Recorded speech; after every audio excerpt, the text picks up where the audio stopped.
All right, next we have question number 12 that says, which expression is equivalent to 7k plus 2, parentheses, 5k minus 9.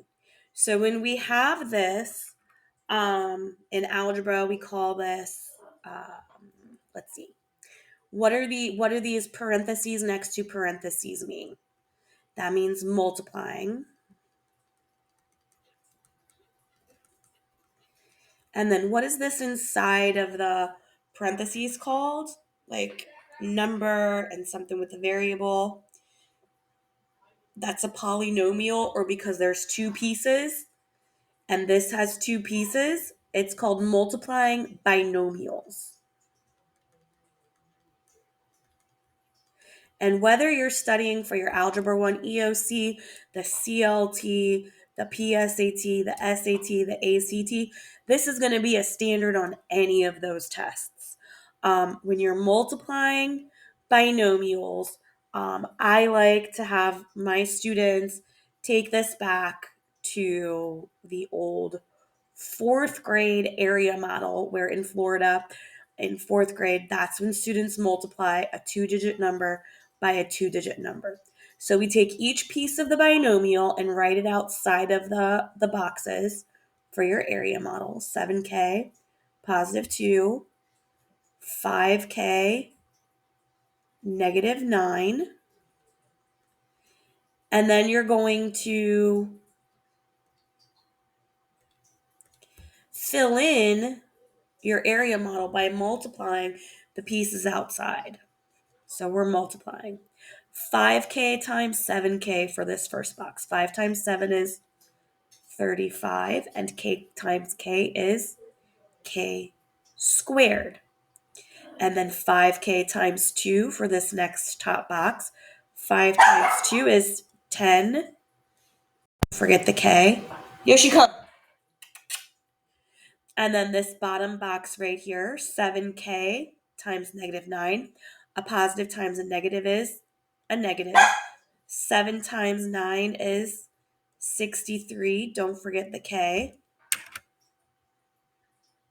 Okay, Yoshi's in timeout now. Okay, and then the last box, you have 2 times negative 9. Positive times negative is negative. 2 times 9, 18.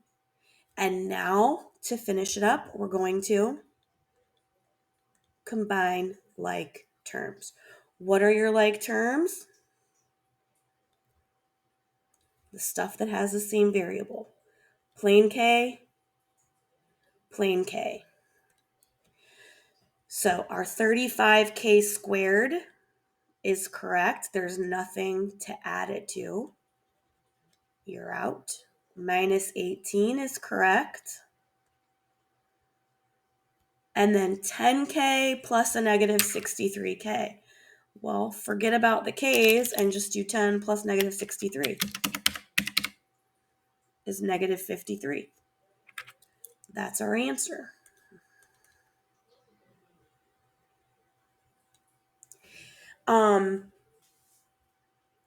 Because this question is multiple choice, you do have another option for solving this on the Desmos Florida calculator. You can use your pick a number strategy for test taking. So let's say I want to say that k equals, when I'm using pick a number, don't pick 0, don't pick 1, and don't pick a number in the question. Okay, so if I say k equals 4, it's not 0, it's not 1, it's not a number in the question. And we put that in on the calculator. 7k, k plus 2 times 5k minus 9. And I'm going to plug in a 4 for the K.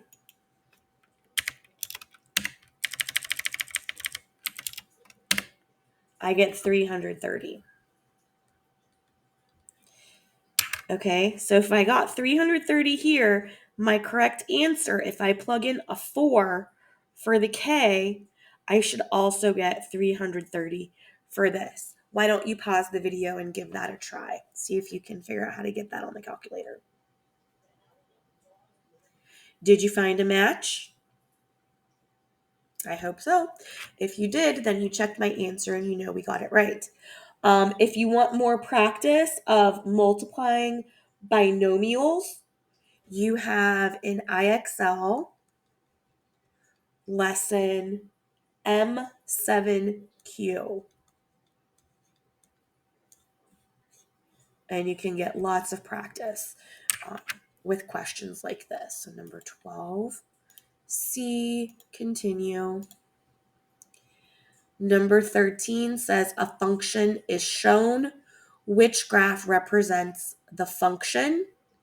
And when I look at this equation right away, I can recognize it from the formula sheet that it looks like this right here, this form of a linear equation. And this is y minus y1 equals m times x minus x1. And this is point, slope, form of a linear equation where your point x, y is here and your slope is here.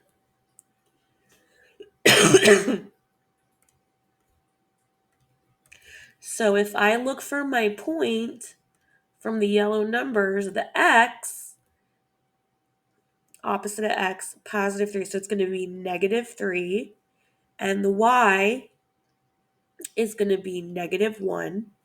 So I'm looking on the graph for the lines that have a point at negative 3, negative 1.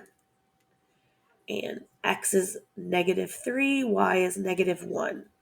X is negative 3, y is negative 1. X is negative 3, y is negative 1. X is negative 3, y is negative 1. Okay?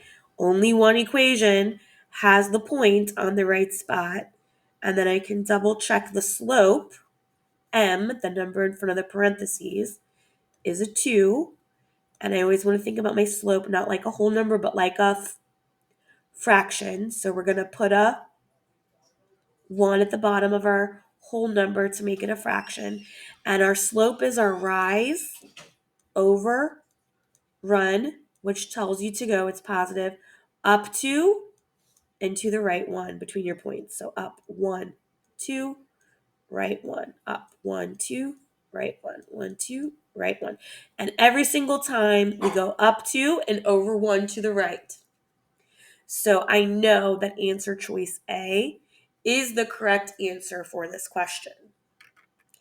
And question number 13, if you want some more practice of graphing linear equations from point slope form, in IXL, you have lesson LBX.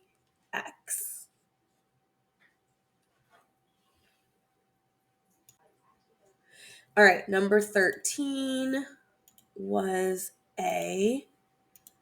And moving along to question number 14, says, Garrett buys a large bag of dog food. He feeds his dog 2 cups of dog food each day. Which statement describes the type of function that represents the amount of dog food in the bag after X amount of days? So we're thinking about an equation where we got how much food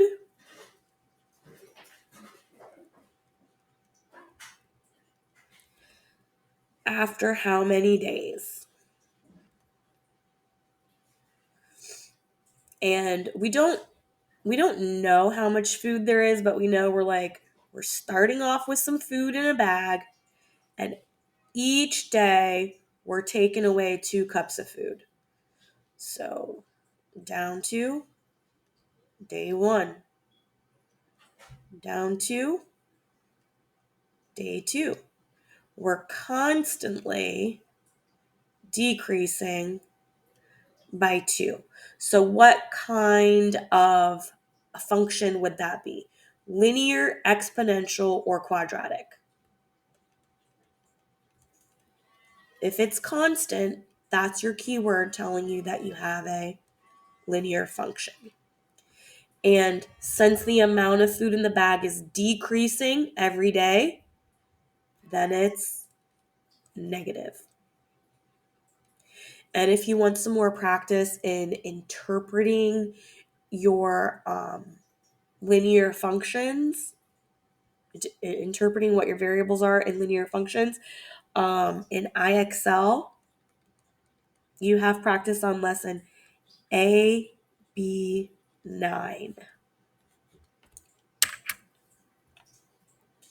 And that's negative linear for question number 14. And then question number 15 says, which table could represent a quadratic function? So when you're thinking about your 3 types of functions in Algebra 1, right, you have your linear, quadratic, and exponential.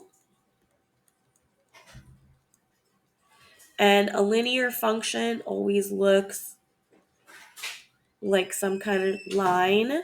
A quadratic function looks like one of these, and an exponential function's something like one of these.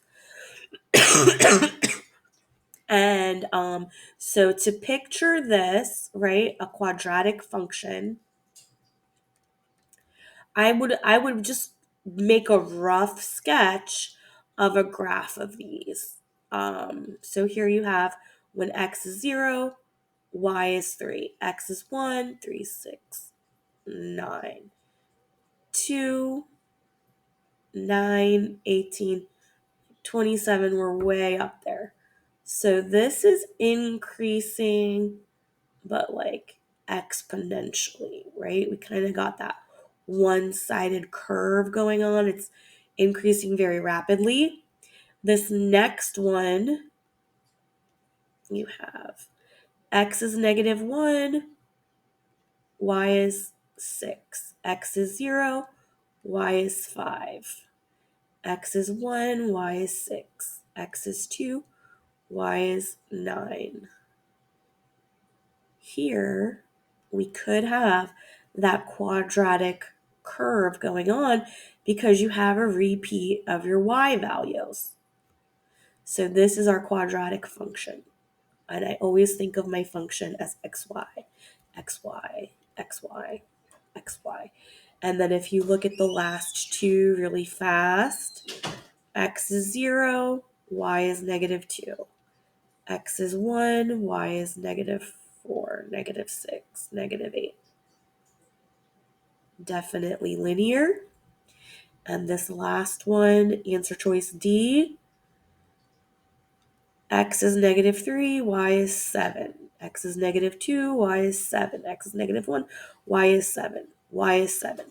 Y is always 7 is going to be a horizontal linear function. So we know that answer choice C is correct. And if you want to practice this, I did find an IXL lesson that is similar, and the code for that is SP5 if you'd like some more practice on a question like this. And that's all I have time for on this video right here. So I'm going to go ahead and close this, but I will catch you on the next video.